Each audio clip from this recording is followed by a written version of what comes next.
how much writing outside of songwriting do you get to do? I mean, I feel like songwriters do a lot of writing outside of songwriting, and I think I read somewhere that you studied creative writing. So how much writing are you doing outside of songwriting, if any? Yeah, I like to start my day with writing. Generally, just like I try to just do kind of like free write, stream of consciousness style. Or I don't really like set a specific time for myself. I just kind of like write for as long as it feels good to just get out like anything onto the page. Yeah. And usually it kind of like spurs me onto something else, or you know it always puts me in some direction, but I usually don't have like a goal in mind. I'm just kind of writing to get into writing or something like that. Yeah. Yeah. So are you doing that with the goal of seeing those things turn into songs, or just do you think writing is good, independent of songwriting? Yeah, no, I don't really ever write with the intention of like knowing where it's gonna go. Yeah. Um, I just kind of feel like it's important not to think about that stuff in the moment, just so I can be free. And also, like, I think it's good to just write. I'm not gonna write like I'm gonna write a lot of crappy stuff.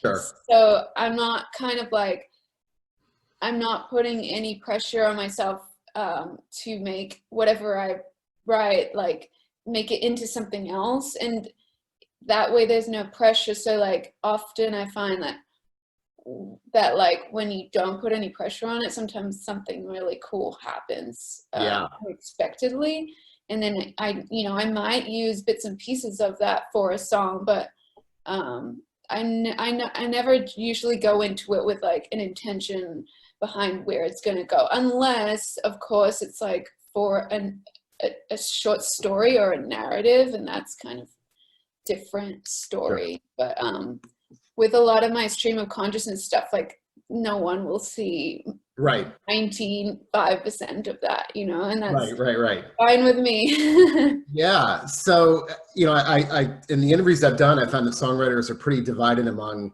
do you write every day, or do you not write every day? And Right. I interview some people that say, you know what, don't push it.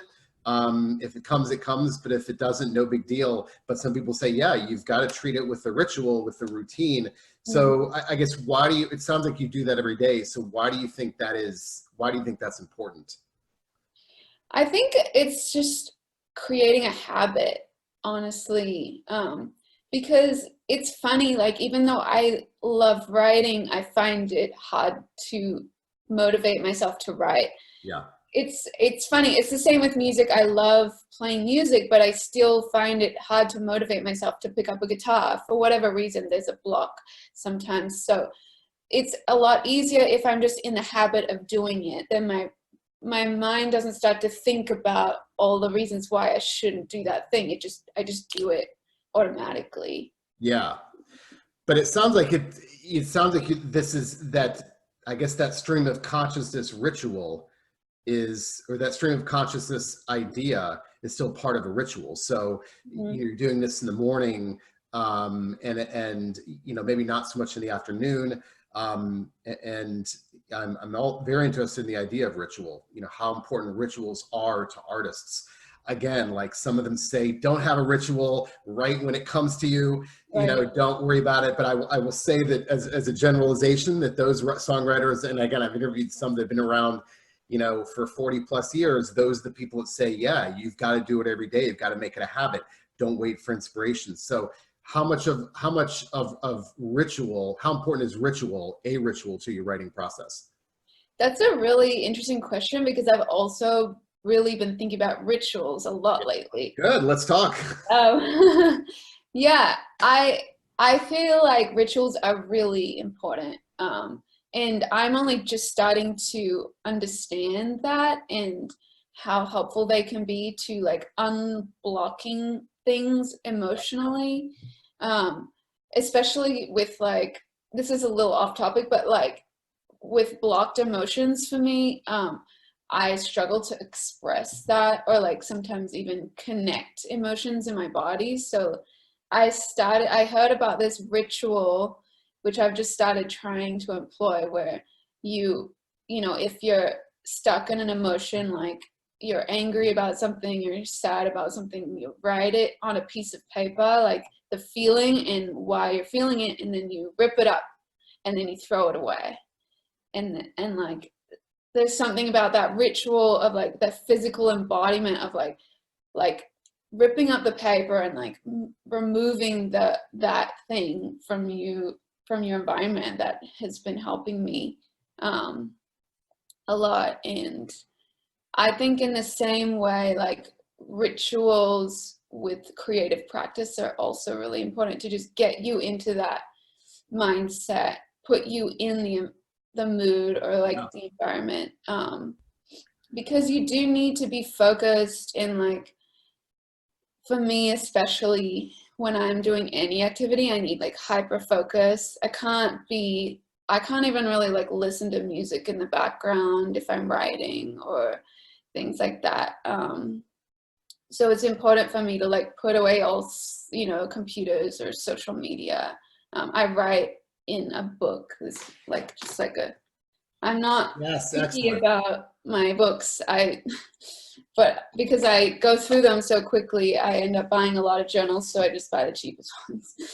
But I know some people find that part of the ritual is buying like a really nice journal, and that's like part of the luxury for them, which I can appreciate, but I'm not picky about that. Yeah. So why is that important? For me, at least as a writer, I feel like that gives me confidence.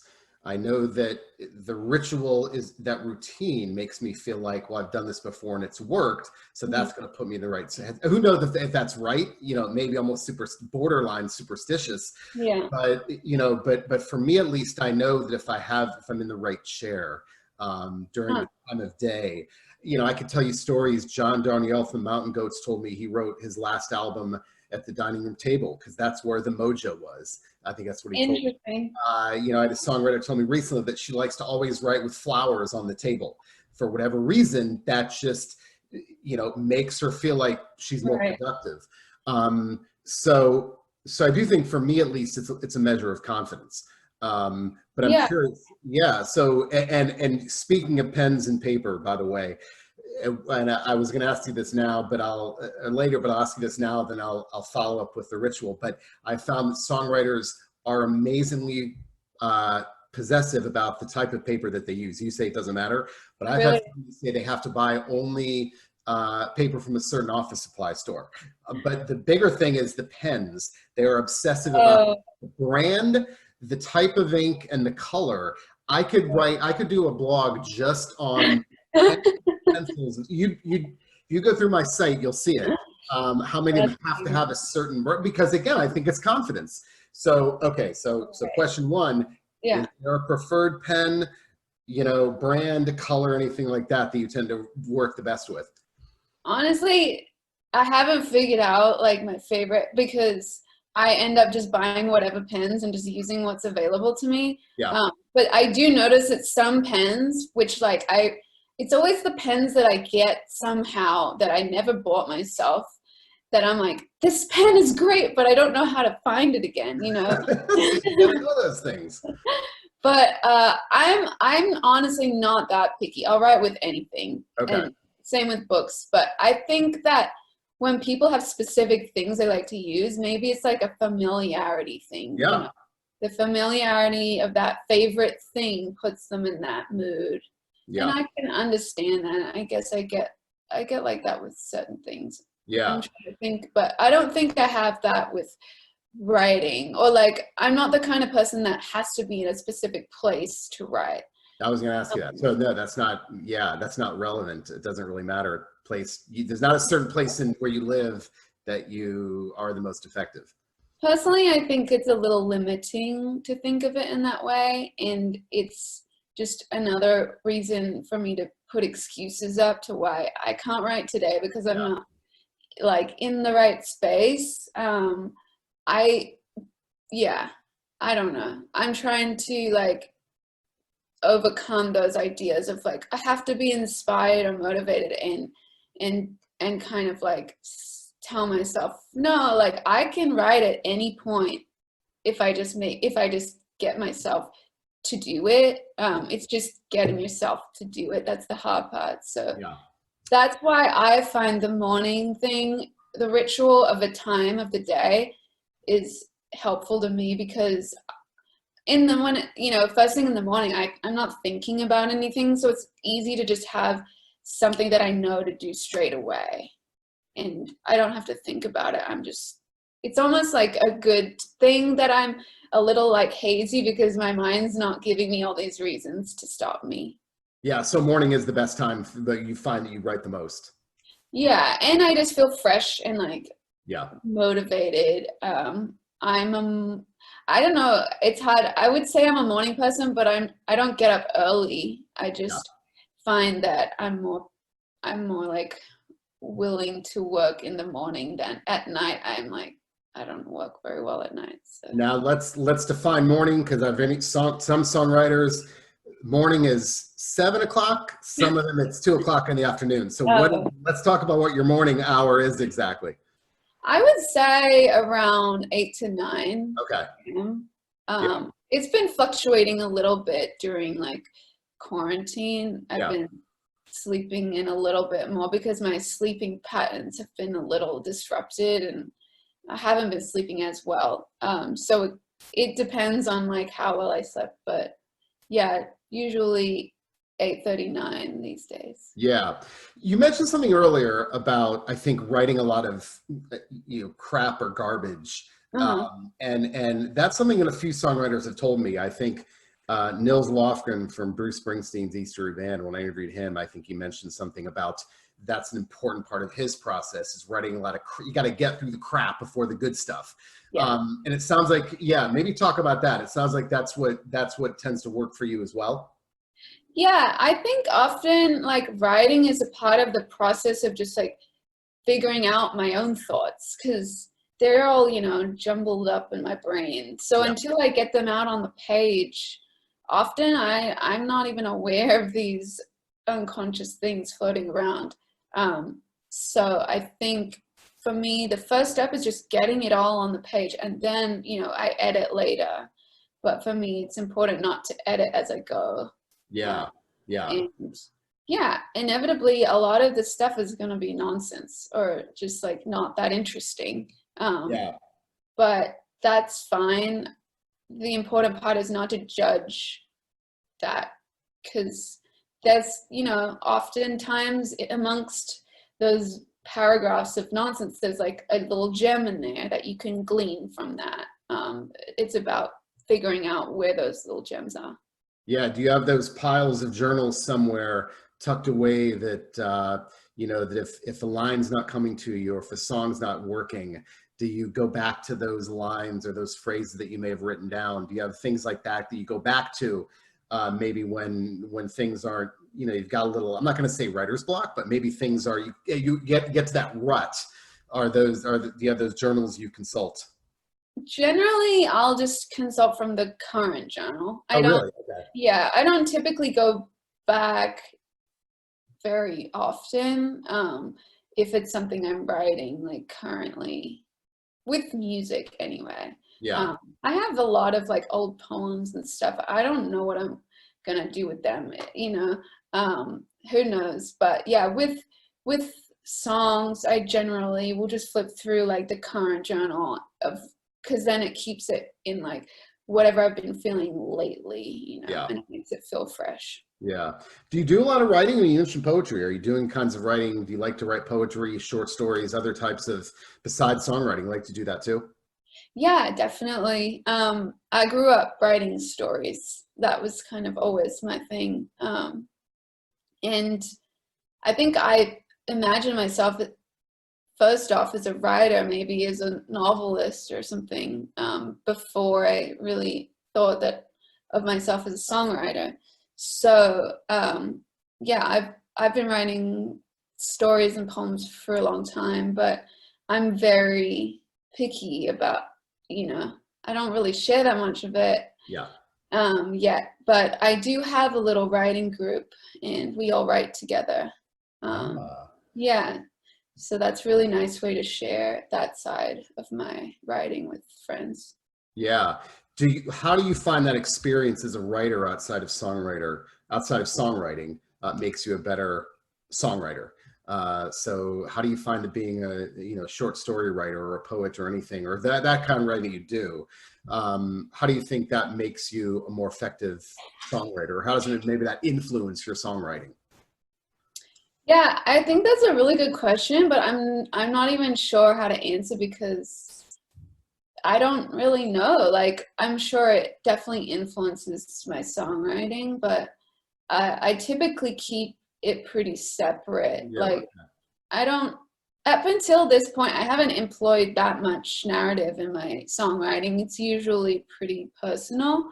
Um, and, that might change. I don't know. But I typically keep those things separate, and I don't try to like bring poetry into the lyrics because it disrupts the flow for me. I'm more melody focused, so like I'll like come up with the melody first and then come up with the lyrics. But I do think lyrics are very important to me, so maybe that's how it influences, as opposed to some musicians aren't so picky about lyrics. I am very obsessive about making sure that they are really meaningful and express what I'm trying to say. So perhaps that's how it comes across. I don't know. Yeah, no, I guess, the question that, people love to ask songwriters is lyrics first or music first. It sounds like the music typically comes first with you. Yeah. Yeah.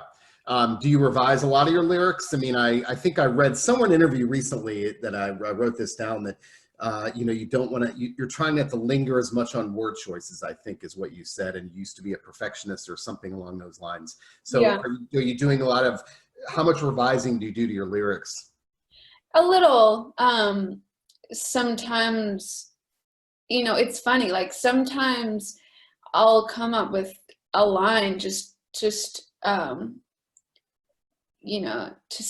fill the space that I think I'm gonna change it later. I'm gonna Yeah. change it later. But often like those lines, I can't change them because they suddenly feel like just like such a big part of, the song or the hook that I'm like, oh, I can't change it now. Yeah.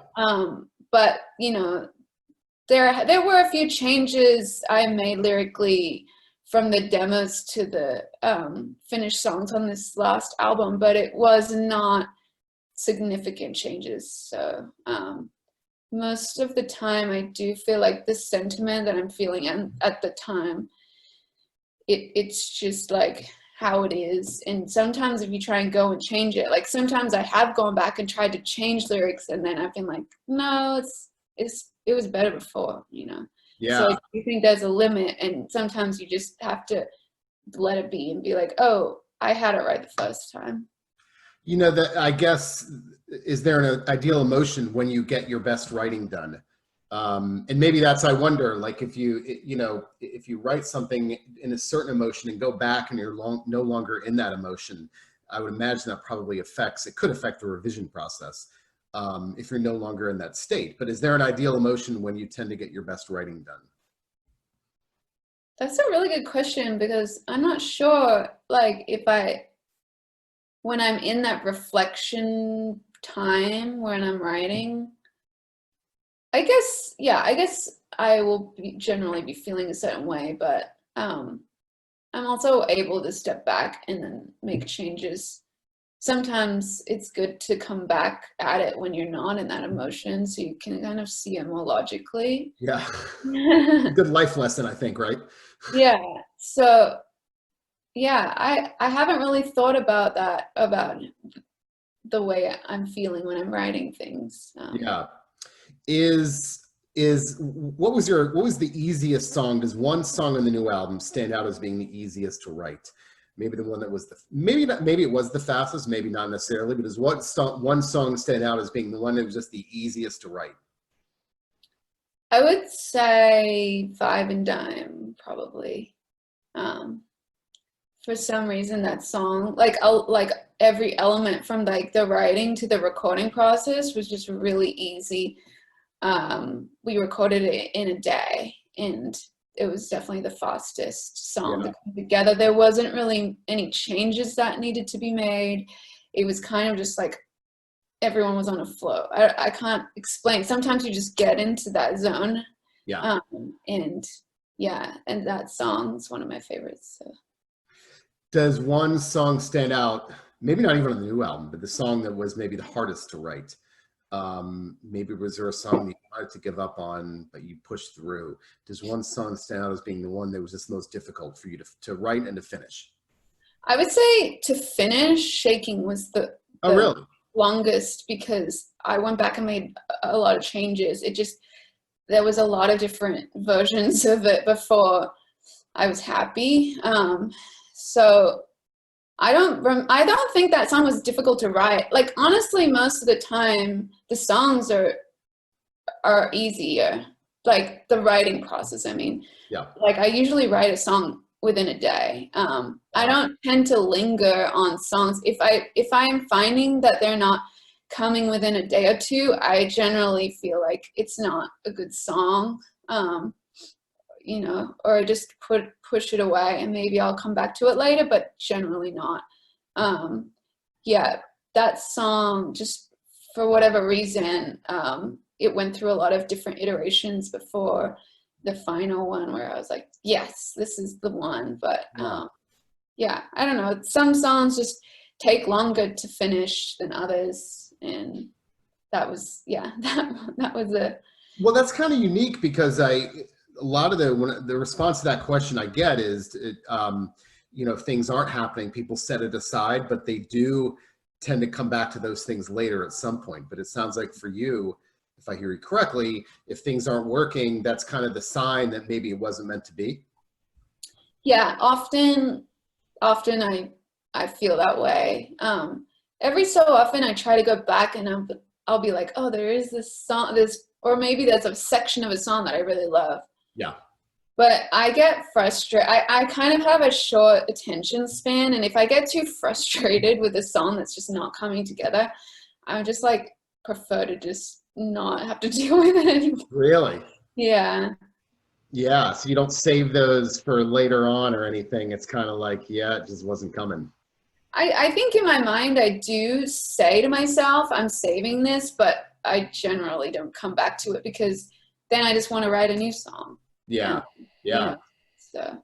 I read an interview with a songwriter recently. I think it was Don Henley, actually. It was an interview with Don Henley from the Eagles. And he said, I think his quote was, he said, "You have no idea how many songs came to me when I was loading the dishwasher." And because I think it's that idea of, and I've heard people say this, how you've got to be bored to be creative. You know, that these things happen in the most inopportune, random times. Right. They don't happen when you're trying to be creative. They happen when you're loading the dishwasher or doing something mindless. So yeah, how do you feel about that? Do you think that's true? I think it's true. I mean, I don't think you need to be bored necessarily, but just not really thinking too much about it. I think often when your mind's on something else, on like some task that's maybe a little mundane, your mind tends to wander, and that's when you kind of allow for these creative ideas to flow. So often I get ideas when I'm in the shower. I hear that a lot too. Or, you know, riding my bike or something, where I'm just like thinking of, I'm kind of like, my mind is elsewhere, or it's free to wander. Yeah. Well, that role of movement also, I hear that a lot too, that people talk about how songs came to them in the van or on the bus or walking or on a bike. That's pretty common. So does that happen with you pretty often, whether you're walking, riding a bike, anything like that? Movement, for whatever, seems to spur people creatively. Yeah, I mean, that's a good point. I never really thought about it like that, but now that you say that, I would say movement probably has a lot to do with it. I've always feel like movement is a big part of my life, and a big part of like engaging with the world around me. So yeah, I think that it can have an influence for sure. Yeah. All right, let's end with this then. I always like to talk about the books. I find that songwriters are voracious readers. Mm. And so who do you like to read? Who's had maybe an influence on you as a songwriter, if any? But who are some of your favorite authors? Who are you reading now? Things like that. Yeah, so I would say some of my favorite authors, I love science fiction. I love Philip K. Dick. He's probably my favorite writer, and like Kurt Vonnegut and Yeah. people like that. I, a book that really influenced this album it's called Society of the Spectacle by Guy Debord, who was part of this movement called The Situationists. So I like to read a lot about like avant-garde movements that really inspires me, the Dadaists and like surrealists and stuff like that. So it's kind of a mixture of nonfiction and fiction Yeah. books. Yeah. Vonnegut seems to be pretty popular. I love Vonnegut. Yeah. Waterhouse Five is one of my favorite books. I think he's an amazing writer. Yeah. That he's very popular. I do hear Philip K. Dick quite often, but I hear Vonnegut, Cormac McCarthy, Bukowski, those people. But Vonnegut's very common among songwriters. Yeah, why do you think that is? Why do you think so many songwriters gravitate towards writers like that? I didn't know that was a thing, but I think, well, Vonnegut just has this amazing style. I think it's very charming, very amusing and playful. I just like how playful it is.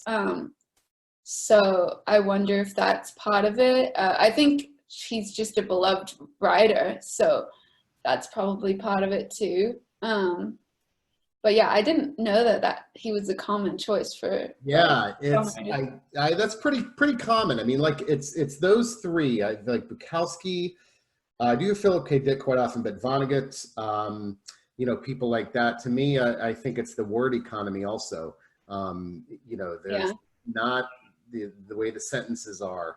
The word economy. There's not a wasted word in that. But I do think playfulness. I like that answer as well. I think the playfulness tends to, the wordplay.